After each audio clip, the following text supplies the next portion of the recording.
Bismillahirrahmanirrahim. Assalamualaikum warahmatullahi wabarakatuh. Waalaikumsalam. Hamdan wa syukronillah amma ba'du. Bagaimana sahabat mujahid kabarnya hari ini? Alhamdulillah, pada podcast kali ini yaitu suatu wahana tempat belajar bersama menjadi mufasir pemula. Nah, pada kesempatan kali ini alhamdulillah saya telah dibersamai oleh narasumber kita kali ini yaitu Ustadz Zainal Khalid LCMA. Bagaimana Ustadz kabarnya hari ini? Alhamdulillah. Anak istri juga sehat? Alhamdulillah. Ustadz, mengenai permasalahan yang saya alami sejak awal masuk perkuliahan itu, saya bingung apa yang akan saya pelajari dan roadmap itu saya bingung, dan kemudian di akhir nanti saya akan kerja menjadi guru atau apa Ustaz. Nah, mungkin permasalahan ini juga tidak hanya dialami oleh saya pribadi, melainkan bisa jadi teman-teman saya dan juga orang lain mungkin yang telah masuk di suatu perkuliahan namun mereka kebingungan Ustaz. Bagaimana cara mengatasinya Ustaz? Bismillahirrahmanirrahim. Alhamdulillahi wa kafa, wassalatu wassalamu ala nabiyil mustafa wa ala alihi wa sahbihi ahli sidqi wal wafa. Asyhadu an la ilaha illallah wa asyhadu anna Muhammadan abduhu alladzi la nabiyya ba'da. Baik, terima kasih sebelumnya saudara Iki Agisna dan sahabat mujahid yang dimuliakan Allah Subhanahu wa taala. Betul ya, ini fenomena yang memang sering terjadi. Beberapa kali pun ketika saya ngajar bertanya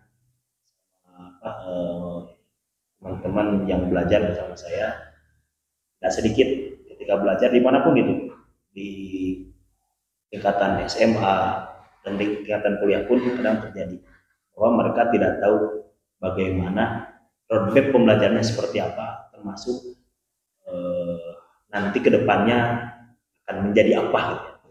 Padahal secara teori kan kita tahu yang namanya arah itu penting.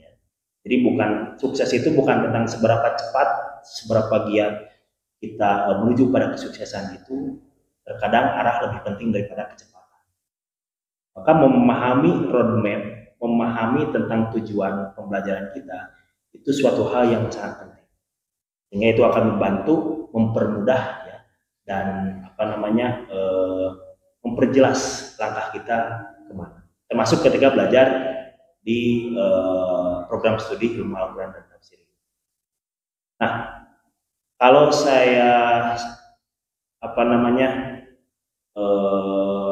sederhanakan ya terkait dengan pembelajaran atau apa saja yang dipelajari di ilmu Al-Quran dan tafsir ini, sebenarnya simpelnya ya, prodi ilmu Al-Quran dan tafsir atau kita singkat saja prodi IAT itu adalah sebuah program studi yang mempelajari Al-Quran. Jadi apa saja yang dipelajari dan berkaitan dengan Al-Quran maka merupakan bahan ajar atau bahan yang dipelajari di prodi IAT ini. Dan sebenarnya dirosah Islamiyah ya, itu dirosah Qurannya. Jadi mau prodi apapun itu, selama itu belajar agama Islam, maka sebenarnya yang dipelajari adalah Al-Quran. Jadi berbangga sama orang yang berada di prodi IAT ini, antum sedang belajar sumber dari prodi-prodi lain. Jadi sumber agama Islam ini kan Al-Quran. Nah, dari Al-Quran ini maka muncullah terkait dengan muamalah, muncullah terkait dengan pendidikan. Sebenarnya konsepnya sudah ada di Quran. Jadi Al-Quran ini merupakan sumber dari prodi lain gitulah untuk lebih memberi semangat pada anak-anak IAT bahwa antum itu ada pada pilihan yang tepat. Nah, secara pembelajaran yang dipelajari di IAT ini tadi disebutkan bahwa segala sesuatu yang berkaitan dengan Al-Quran. Apa itu? Kalau mau disederhanakan, Al-Quran itu ketika dipelajari itu ada hal-hal yang berkaitan dengan unsur intrinsik dan unsur ekstrinsik. Unsur yang ada dalam Al-Quran itu sendiri dan unsur yang ada di luar dari Al-Quran itu sendiri, tapi berkaitan dengan Al-Quran. Kemudian nanti ditambahkan materi-materi penunjang seperti tentang bagaimana mendakwahkan Al-Quran, bagaimana cara kita mengajarkan Al-Quran pada yang lain, ya, seperti misalkan mata kuliah metode pembelajaran Al-Quran pada masyarakat di pesantren dan sebagainya. Itu tambahan. Intinya ilmu Al-Quran dan tafsir ini adalah mempelajari unsur-unsur intrinsik maupun ekstrinsik. Nah, unsur intrinsik ini kayak gini. Jadi mempelajari Al-Quran atau yang ada dalam Al-Quran. Berarti ini berkaitan dengan teks Al-Quran itu sendiri. Tentang bagaimana Al-Quran ini dibaca. Tentang Al-Quran bagaimana difahami. Itu kan nanti terlihat dari teksnya. Ketika misalkan teks ini artinya apa, cara bacanya apa, maknanya apa, sampai misalkan keluar suatu konsep dari teks tersebut. Itu unsur intrinsik. Kemudian ada unsur ekstrinsik. Unsur ekstrinsik adalah bagian yang ada di luar Al-Quran. Dia bukan Al-Quran, tapi sangat berkaitan sekali dengan Al-Quran. Contoh terkait dengan asbab nuzul. Bagaimana Al-Alaq 1-5 itu turunnya ketika Nabi uzlah atau tahanus di Gua Hiro. Nabi tahanus di Gua Hiro itu bukan Al-Quran, tapi itu sangat erat kaitannya dengan Al-Quran. Nah, maka unsur-unsur intrinsik ini baik berkaitan dengan waktu, baik berkaitan dengan tempat dan lain sebagainya, itu dipelajari. Kenapa? Karena teks itu turun tidak mungkin kosong dari yang namanya konteks. Nah, konteks ini mungkin bisa kita bahasakan sebagai unsur ekstrinsik. Nah, itu yang dipelajari di IAT ini. Kemudian dari unsur intrinsik dan ekstrinsik ini dipelajari secara bersama di satu padukan dalam rangka tujuan utamanya itu memahami apa sih maksud Allah terkait dengan teks Al-Quran ini. Apa makna yang terkandung dalam teks Al-Quran ini. Nah, proses pemaknaan itu disebut sebagai tafsir. Jadi tafsir itu merupakan proses pemaknaan Al-Quran supaya kita paham. Ya. Al-Quran itu kan kalam Allah. Allah berbicara kepada makhluk, kepada kita, kepada manusia dengan teks yaitu Al-Quran. Nah, untuk memahaminya tentu kita ada disiplin ilmunya, ada caranya atau ada ilmunya. Nah, dari pembelajaran tadi berkaitan dengan Al-Quran, baik intrinsik maupun ekstrinsik, di antara tujuannya adalah untuk memahami kalamullah. Jadi kalau ditanya untuk apa sih atau apa sih yang dipelajari di IAT ini, maka jawabannya adalah untuk memahami kalamullah, untuk memahami firman Allah, untuk memahami kata-kata Allah, ucapan Allah yang ditujukan kepada kita selaku makhluk. Nah, kurang lebih seperti itulah secara normatifnya apa yang dipelajari. Adapun terkait dengan tujuan, ya tentu tujuannya adalah untuk memahami Al-Quran itu untuk supaya kita lebih paham terkait dengan apa yang difirmankan oleh Allah, yang mana Al-Quran ini nanti akan menjadi pedoman kita, yang akan menjadi panduan bagaimana kita hidup sehari-harinya sampai kita nanti menemukan yang namanya ajal atau kematian. Kurang lebih seperti itu. Insya Allah sekali ya Ustaz, ketika seorang belajar lalu mengajarkan Al-Quran. Nah, dan mungkin saya juga ada sedikit gambaran dari apa yang telah Ustaz sampaikan tadi. Nah, mungkin apa sih pentingnya kita dalam mempelajari ilmu Al-Quran dan tafsir ini, Ustaz? Oke, nah ini yang paling penting dari pertanyaan yang pertama.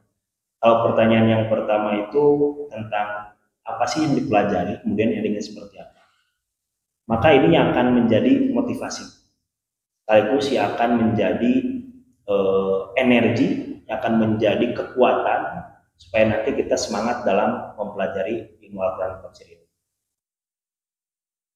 Kalau ditanya kenapa kita harus belajar Al-Quran dan tafsir, itu jawabannya adalah karena kita bisa selamat dengan itu.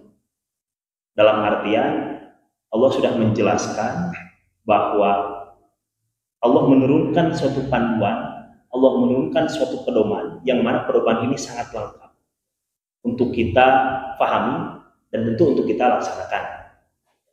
Nah, panduan itu disebut dengan Al-Quran. Jadi kalau apa sih pentingnya belajar ilmu Al-Quran dan tafsir, itu sama dengan belajar tata cara hidup. Belajar tata cara bagaimana kita menemukan kesuksesan sejati melalui panduan ilahi. Karena panduan ilahi ini nggak mungkin salah. Kalau fikih disuruh atau diberikan tips, ya, diberikan masukan atau tata cara oleh seseorang, ya, tentu itu tidak selamanya benar. Bisa jadi itu penipuan, atau bisa jadi yang ngasih tips itu mungkin seorang pakar. Ketika misalkan bikin mau dagang, datang pada seorang ekonom. Bagaimana cara saya dagang supaya sukses? Kemudian ekonom itu ngasih tips gini nih, Piki, dikasih tahapannya harus seperti ini, bahwa produknya seperti ini, jualannya seperti ini. Itu suatu panduan yang bagus. Tapi pada faktanya bisa jadi tidak sesuai, karena dia memberikan panduan sesuai dengan pengalaman dia. Sedangkan fikih belum tentu yang dialaminya itu atau realita hidupnya fikih itu sama dengan apa yang dialami oleh seorang ekonom itu. Maka bisa jadi petuahnya benar, tipsnya benar, tapi karena perbedaan realita yang dialami oleh seorang ekonom dengan fikih, itu bisa jadi gak pas yang jadi tips itu. Nah sekarang gini, kita dikasih tips nih, kita dikasih panduan oleh yang menciptakan kita. Tentu yang menciptakan kita adalah yang menciptakan kita adalah suatu zat yang tahu tentang keadaan kita, baik tentang hidupnya ataupun tentang matinya. Nah, oleh sang pencipta itu dikasih tahu, kamu kalau mau sukses, ini nih tata caranya. Dan yang ngasih tips itu adalah yang menciptakan kita. Kira-kira itu tipsnya pasti benar atau mungkin ada kesalahan? Pasti benar. Pasti benar, karena yang ngasih tipsnya adalah yang menciptakan kita, bahkan lebih tahu daripada kita. Kalau tadi bisa jadi seorang ekonom itu tahu tentang bagaimana tips atau cara menjadi seorang pedagang yang sukses, tapi belum tentu, karena berangkat dari pengalaman dan ilmu yang dia pelajari, yang akan tergantung juga dengan relativitas pengalaman dia dengan pengalaman. Nah, ini panduan ini datang dari sang pencipta kita, yang sangat tahu, bahkan lebih tahu daripada kita. Jadi kenapa kita harus belajar Al-Quran dan tafsir? Adalah tentang belajar tips, belajar panduan hidup kita. Yang tentu ketika kita ingin mengikuti panduan itu, proses pertamanya adalah pemahaman. Jadi paham dulu, baru kita menerapkan panduan itu. Gak mungkin kita menerapkan panduan, tapi panduannya nggak kita pahami. Nah, itu belajar Al-Quran dan tafsir ini adalah tentang belajar kita memahami petuah ilahi, memahami pedoman-pedoman yang oleh Allah Subhanahu wa Ta'ala memang diperuntukkan untuk kita. Sehingga belajar Al-Quran dan tafsir sama dengan belajar tentang bagaimana caranya kita hidup dan sukses dunia dan akhirat. Seperti itu. Insyaallah sekali, Ustaz. Berarti sangat penting sekali. Betul. Dalam mempelajari ilmu Al-Quran dan tafsir ini. Lalu bagaimana, Ustaz? Kan seseorang yang ingin mempelajari ilmu Al-Quran dan tafsir itu tidak mungkin langsung menjadi seorang mufasir. Ya. Tentu ada tahapan-tahapan tertentu, Ustaz. Bisa jadi dari mulai bisa bahasa Arab, Ustaz. Nah, yang selanjutnya yaitu bagaimana tahapan seseorang yang ingin mempelajari ilmu Al-Quran dan tafsir ini, Ustaz. Karena Al-Quran ini merupakan sumber ya tentang panduan Islam, merupakan pedoman inti bagi seorang muslim. Tentu ini merupakan suatu keniscayaan bagi kita seorang muslim. Kalau kita ingin sukses, maka hidup kita harus berdasarkan panduan Al-Quran. Cuma permasalahannya, bagaimana cara kita bisa memahami Al-Quran, bahkan bisa menafsirkan Al-Quran untuk dijadikan sebagai pedoman hidup kita. Secara tahapannya mungkin bisa dimulai dari bagaimana cara kita memahami bahasa Arab itu sendiri. Dalam artian karena Al-Quran itu berbahasa Arab, jadi bagaimana cara kita memahami bahasa Arab. Tentu yang pertama adalah tentang bagaimana cara kita bisa membaca Al-Quran itu sendiri. Uniknya Al-Quran ini tidak seperti teks biasa. Ya. Dalam Islam ada yang dikenal dengan Al-Quran, ada yang dikenal dengan hadis. Kemudian hadis, ada hadis nabawi, ada hadis qudsi. Nah, Al-Quran itu uniknya bahwa ketika hadis nabawi ya, ataupun hadis qudsi, meskipun dua-duanya datang dari Allah, karena hadis nabawi itu kan itu sejatinya maknanya bukan dari Nabi Muhammad, tapi dari Allah, tapi dengan redaksi, dengan narasi Nabi Muhammad SAW. Wa ma yantiqu anil hawa in huwa illa wahyu. Jadi apa yang disampaikan oleh Nabi Muhammad itu pasti benar karena berdasarkan wahyu. Ada hadis qudsi. Kalau hadis qudsi itu makna dan redaksinya itu dari Allah, tapi dia bukan Al-Quran. Nah, yang membedakan antara hadis qudsi dengan Al-Quran itu adalah muta'abbad bitilawati. Jadi uniknya meskipun ini merupakan tahapan dasar untuk kita memahami Al-Quran, yaitu membaca, ternyata membaca Al-Quran itu memiliki hikmah yang luar biasa dan pahala yang luar biasa. Ada hadis qudsi, ada hadis nabawi yang sama-sama datang dari Allah secara intinya. Tapi Al-Quran ini ketika dibaca itu punya nilai pahala, sedangkan hadis qudsi dan hadis nabawi itu tidak. Nah, tahapan yang pertama itu adalah membaca. Jadi belajar bahasa Arab maksudnya adalah belajar bahasa Al-Quran. Tentang bagaimana Al-Quran ini dibacanya seperti apa. Itu tahapan yang pertama. Kemudian tahapan yang kedua adalah bagaimana kita memahami Al-Quran itu sendiri. Jadi setelah kita membaca, kemudian memahami Al-Quran itu mulai dari pemaknaan, maksudnya arti atau terjemah. Maka belajar bahasa Arab setelah bisa belajar bacaannya, kita belajar maknanya. Tentang belajar bagaimana kata ini maknanya apa, atau tentang bagaimana Al-Quran diterjemahkan, tentang Al-Quran dialih bahasakan. Nah, ketika kita memahami Al-Quran setelah proses yang pertama itu membaca, maka proses yang kedua itu adalah memahami Al-Quran itu sendiri. Bukan hanya sekedar membaca. Maka pahami baik dari segi tadi teksnya, intrinsiknya, kemudian ekstrinsiknya. Maksudnya intrinsiknya itu kita pahami tentang bahwa Bismillahirrahmanirrahim, bi itu artinya adalah dengan, ismu adalah artinya nama, Allah itu adalah Allah, Ar-Rahman Maha Pengasih, Ar-Rahim Maha Penyayang. Nah, itu seperti itu. Itu secara teksnya. Nah, setelah kita memahami secara teksnya, kita pahami juga hal-hal yang berkaitan dengan intrinsiknya, ekstrinsiknya, berkaitan dengan asbab nuzul dan lain sebagainya. Karena ini yang menjadi materi ya untuk nanti tahapan berikutnya untuk menafsirkan. Nah, setelah memahami cara bacanya, kemudian cara bacaannya itu kan Al-Quran itu unik ya, nggak bisa dibaca sembarangan. Al-Quran itu harus dibaca sesuai dengan format yang sudah ditentukan oleh Nabi Muhammad SAW. Maka itu ditentukan dalam ilmu riwayat. Nggak bisa kita sembarangan Al-Quran cara membacanya. Maka di sana ada ilmu qiraah. Jadi cara membaca ini adalah proses awal ketika kita ingin memahami Al-Quran. Selanjutnya kita memahami baik yang berkaitan dengan intrinsik tentang teks itu, kemudian yang berkaitan dengan ekstrinsik. Nah, setelah itu difahami juga pendekatan-pendekatan yang lainnya. Jadi bacanya udah bisa, memahami maknanya secara umum berkaitan dengan bahasa Arab yang ada dalam Al-Quran sudah bisa, maka pahami juga pendekatan-pendekatan yang lain. Seperti misalkan karena Al-Quran ini memiliki banyak dimensi. Al-Quran ini memiliki banyak pelajaran-pelajaran. Baik itu berkaitan dengan fikih, berkaitan dengan ekonomi, berkaitan dengan pendidikan. Nah, baru pendekatan-pendekatan itu dipelajari. Jadi ketika kita ingin memahami satu ayat berkaitan dengan hukum, maka dipahami. Sehingga materi berikutnya atau tahapan berikutnya mempelajari pendekatan-pendekatan yang berkaitan dengan Al-Quran.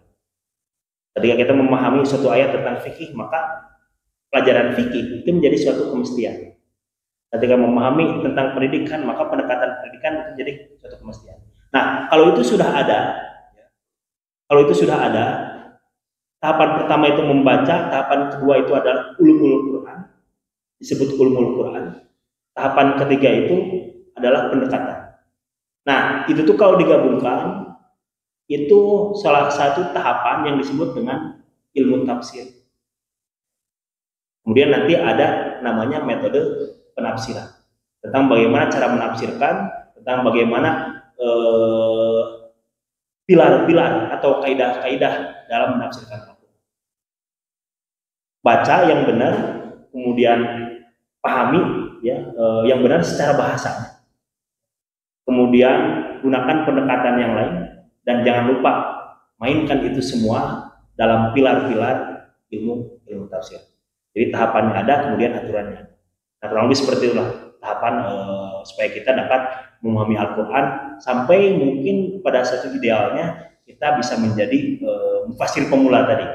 Jadi mufasir pemula itu tahapan yang tadi itu wajib dilakukan. Bacanya bisa, kemudian ngerti bahasa Al-Quran atau bahasa umumnya bahasa Arab, kemudian ilmu pendekatan-pendekatan yang lainnya itu difahami.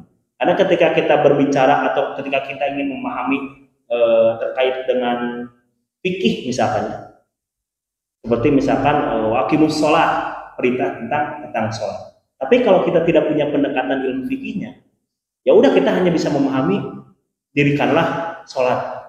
Tapi nggak tahu sholat itu seperti apa, karena Al-Quran tidak menjelaskan secara gamblang. Nah, di sanalah pendekatan-pendekatan itu digunakan untuk membantu supaya kita dapat memahami Al-Quran. Nanti pendekatan itu ada pendekatan riwayat, pendekatan hadis, ada yang sebagainya. Kalau dalam ilmu tafsir itu ada dikenal dengan cara menafsirkan melalui pendekatan riwayat, ada juga menafsirkan melalui pendekatan diroyah. Ada pakai pendekatan riwayat dalam artian ini sudah ditafsirkan oleh Nabi atau oleh para sahabat, sehingga kita tinggal menukil, kita tinggal mengutip penafsiran. Atau ada melalui pendekatan diroyah, jadi opini pribadi, pendekatan akal. Nah, itu pendekatan akal itu kita gunakan dalam memahami Al-Quran. Tentu ada aturan main. Nah, aturan main itu disebut sebagai ilmu tafsir, yang mana di dalamnya ada usul tafsir, pedoman-pedoman dalam ilmu tafsir. Kemudian ada qawaid tafsir, kaidah-kaidah atau rumus-rumus dalam menafsirkan Al-Quran. Nah, itu nggak boleh ditambah. Nah, kurang lebih seperti itulah. Insyaallah sekali ya Ustaz, tahapannya itu cukup panjang juga, tidak bisa langsung kita meloncat kepada tahap yang lebih lanjut sebelum kita mempelajari dari awal, lalu kemudian ke tengah, lalu kemudian sampai kepada seorang penafsir. Berarti tidak sah ya Ustaz, seorang yang ingin menafsirkan Al-Quran tetapi dia tidak bisa bahasa Arab, berarti tidak sah. Sebenarnya bukan tidak sah ya, itu nanti berdampak pada kualitas dari tafsir itu sendiri. Tafsir itu nggak harus benar. Jadi kalau Al-Quran pasti benar, kalau tafsir itu nggak harus benar. Makanya Az-Zahabi membagi ada tafsir madmu, ada tafsir mamduh, ada tafsir yang tercela, ada tafsir yang terpuji. Silahkan fikih mau menafsirkan seenaknya, nggak jadi masalah. Coba nanti terkategorikan sebagai tafsir yang tercela. Nah, kalau ingin menuju kepada tafsir yang mamduh, dalam artian penafsirannya bisa digunakan, penafsirannya bisa dijadikan hujjah, jadi dijadikan rujukan, maka tahapan-tahapan itu ya gak bisa dilewatkan. Sekarang gini, mau tahu gimana maknanya, bacanya aja kita nggak tahu, bahasanya aja kita nggak tahu, terus mau langsung kita memahami makna itu, tentu suatu yang tidak mungkin untuk menemukan maknanya, tapi bahasanya kita nggak tahu. Bagaimana kita memahami percakapan orang lain, tapi kita nggak tahu bahasanya. Jadi kalau kita ingin memahami firman Allah, petunjuk atau petuah dari Allah Subhanahu Wa Taala, dan petuah Allah itu Al-Quran itu berbahasa Arab, makanya bahasa Arab menjadi suatu keniscayaan, harus kita pahami. Nanti takutnya salah paham. Kayak misalkan kita ngomong sama orang Jawa, kemudian orang Jawa bilang, tolong tampilkan apa namanya, gedang. Gedang dalam bahasa Jawa apa? Gedang. Tahu nggak? Enggak. Itu pisang. Oh, pisang. Tapi kalau dalam bahasa Sunda itu pepaya. Nah, takutnya kayak gitu. Kata orang Jawa, ambilkan gedang. Terus karena kita orang Sunda, kita kasih pepaya. Salah nggak kita? Nggak salah. Tapi ada miskom. Karena kita nggak paham bahasa. Nah, jangan sampai terkait dengan kehidupan kita, Allah nyuruhnya ini, kita salah paham. Gara-gara nggak tahu bahasanya. Disebutkan Al-Qari'ah pakai ain, ya. Ternyata dipahami Al-Qari'ah pakai hamzah. Betul, Al-Qari'ah itu adalah seorang pembaca untuk muannas. Tapi dalam tulisannya Al-Qari'ah pakai ain. Nah, itu bisa takutnya salah paham kayak gitu. Maka bahasa itu menjadi suatu keniscayaan ketika kita menafsirkan Al-Quran. Itu salah satu ilmu tahapan wajib untuk menjadi seorang mufasir. Berarti sah-sah saja dalam menafsirkan suatu ayat, namun ada penafsiran yang terpuji, ada juga penafsiran yang tercela gitu. Betul, silahkan sah-sah saja. Yang memang tafsirnya harus benar. Namun juga yang saya sedikitnya tahu, Ustaz, dari tafsir itu kan banyak ya, Ustaz. Ada tafsir Ibnu Katsir, tafsir tafsir Munir, betul, dan juga tafsir yang lainnya banyak yang tidak bisa saya sebutkan satu persatu, Ustaz. Nah, itu apa sih bedanya atau apa sih hikmah dari perbedaan tafsir tersebut? Betul. Jadi Al-Quran itu pasti satu. Dalam artian Al-Quran itu tidak pernah berubah dari dulu sampai sekarang. Dan Al-Quran itu merupakan samudra ilmu yang di dalamnya memiliki banyak sekali ilmu. Ketika Al-Quran dibaca oleh seorang ahli fikih, maka akan banyak dimensi fikih yang ditemukan oleh seorang fakih. Ketika Al-Quran dibaca oleh seorang saintis, maka akan ditemukan banyak sekali nilai-nilai sains dalam Al-Quran, termasuk didekati oleh ilmu-ilmu yang lain. Nah, rumusnya bahwa Al-Quran itu gak akan pernah berubah dan tidak akan pernah menjadi banyak.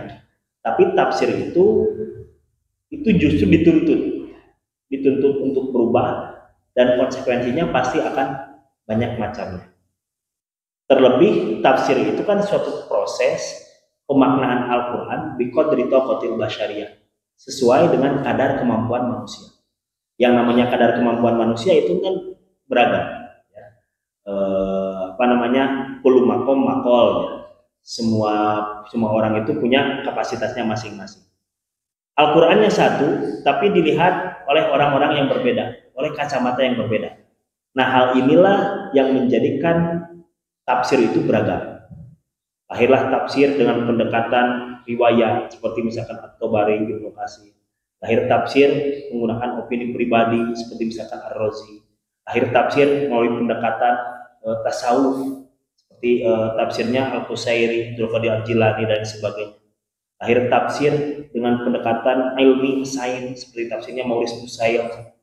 Nah, itu kan keragaman itu bukan berarti suatu kesalahan, ya. Bukan berarti suatu kesalahan, tapi sebuah konsekuensi logis ketika Al-Quran yang sangat luas dengan keilmuan dibaca oleh akal manusia yang memiliki keterbatasan dan kecenderungan. Jadi yang cenderungnya ke sains nanti akan melahirkan tafsir ini, yang cenderungnya ke tasawuf akan melahirkan tafsir seperti ini. Terlebih yang namanya tafsir itu sangat erat kaitannya dengan subjektivitas, yang namanya afiliasi madhab, kepenting, bahkan kepentingan politik itu bisa mempengaruhi terhadap produk tafsir itu sendiri. Nah, disinilah pentingnya belajar ilmu Al-Quran dan tafsir itu untuk bisa memilah, untuk bisa memilih tafsir itu, karena tidak selalu benar. Maka kita harus punya panduan, harus punya pedoman, harus punya rujukan untuk menentukan mana tafsir yang bisa digunakan, mana tafsir yang bisa kita aminkan, mana tafsir yang kita tolak, yang kita tidak pergunakan. Nah, itu tentu kan ada ilmunya. Nah, itu dipelajari juga di prodi ilmu Al-Quran. Kurang lebih seperti itu. So, dengan perbedaan pendapat manusia itu bisa melahirkan penafsiran yang berbeda juga, Ustaz. Betul. Nah, Lalu kemudian Al-Quran itu petunjuk bagi siapapun yang bertakwa ya Ustaz. Nah, lalu tentu setiap zaman itu mempunyai masalah yang berbeda-beda. Bagaimana masalah di zaman sekarang itu tidak mungkin disamakan dengan masalah yang dulu. Nah, bagaimana Al-Quran ini dapat relevan untuk menyelesaikan masalah pada zaman sekarang, Ustaz? Oke, secara kaidahnya Al-Quran itu kan solihun di kulis zaman wa makan. Al-Quran itu akan senantiasa relevan untuk setiap waktu dimanapun dan kapanpun dia berada. Artinya Al-Quran merupakan pedoman untuk siapapun. Bahkan bukan hanya untuk lil muttaqin, untuk manusia secara umum itu Al-Quran akan menjadi pedoman. Cuma masalahnya bagaimana teks yang terbatas ini mampu mengakomodir permasalahan atau realitas manusia yang sejatinya tidak terbatas. Ketika masalahnya zaman dulu itu tentu berbeda dengan masalah zaman sekarang. Tapi Al-Qurannya sama. Benar nggak nih Al-Quran ini bisa menjadi solusi untuk permasalahan sekarang? Nah, karena Al-Quran sudah memperkenalkan dirinya bahwa Al-Quran itu adalah solusi untuk siapapun, dimanapun dan kapanpun, maka jawabannya pasti benar. Jawabannya pasti Al-Quran itu bisa menjadi solusi untuk permasalahan di era modern sekarang. Nah, cuma caranya seperti apa? Nah, caranya adalah dengan tafsir itu. Jadi tafsir itu salah satu alat untuk menjadikan Al-Quran supaya Al-Quran ini menjadi relevan untuk masalah kekinian. Ketika Al-Quran zaman dulu dibaca oleh orang-orang zaman dulu, maka tidak semua penafsirannya itu akan cocok dengan di zaman sekarang. Nah, inilah yang perlu dilakukan oleh mufasir di generasi sekarang, tentu dengan kaidah-kaidah yang ada, dengan tuturan yang ada, bahwa bagaimana Al-Quran itu dikontekstualisasikan di zaman sekarang. Nah, kontekstualisasi itu tidak mungkin Al-Qurannya dirubah. Maka yang bisa dirubah adalah cara pandang. Ketika misalkan dalam Al-Quran menyebutkan kekuatan itu ada pada panah, bahwa dalam tafsiran itu kekuatan umat Islam itu panah dalam artian senjata, yang memang kekuatan sebuah pasukan itu kan bisa dilihat dari senjatanya. Bagaimana dia memiliki panah, tombak, kemudian itu kan untuk konteks zaman dulu. Maka zaman sekarang bisa jadi penafsirannya itu dirubah, tapi esensinya tetap sama, bahwa harus ada kekuatan militer dalam suatu negara, dan kekuatan militer itu tidak bisa pakai penafsiran dulu, yaitu atom panah. Bisa jadi kekuatan militer sekarang ada pada nuklir atau lain sebagainya. Nah, itulah fungsi tafsir. Jadi kalau ditanya bagaimana merelevansikan Al-Quran untuk masalah-masalah kekinian, padahal Al-Quran itu turun zaman dulu dengan masalah dulu, maka jawabannya bukan dengan merubah Al-Quran, tapi dengan bagaimana mengkontekstualisasikan Al-Quran melalui tafsir itu sendiri.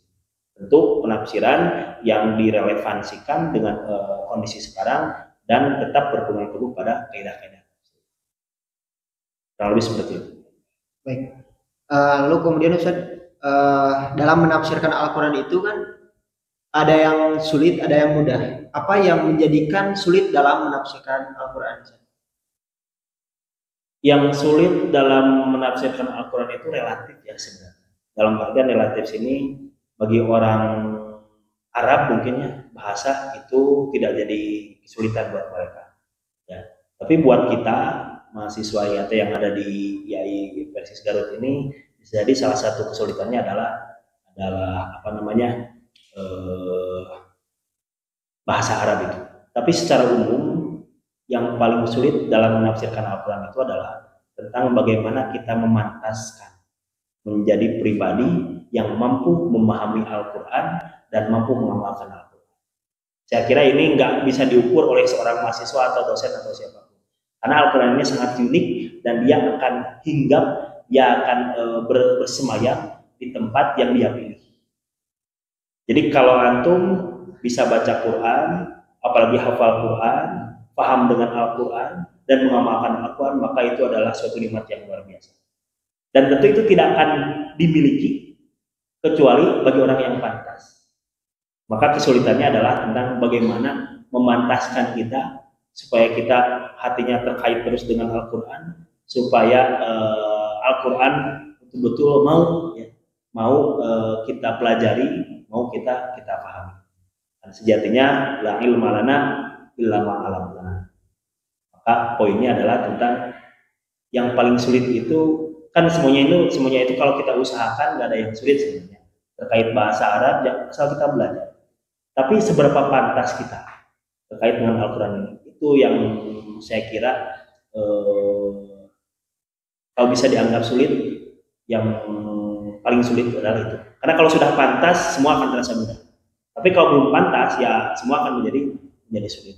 Jadi tentang bagaimana kita menjadikan diri kita pantas untuk bisa memahami Al-Quran. Wallahu. Berarti mudah-mudah saja Ustaz ya dalam menafsirkan Al-Quran. Asal yang punya Qurannya sudah menghendaki itu semua.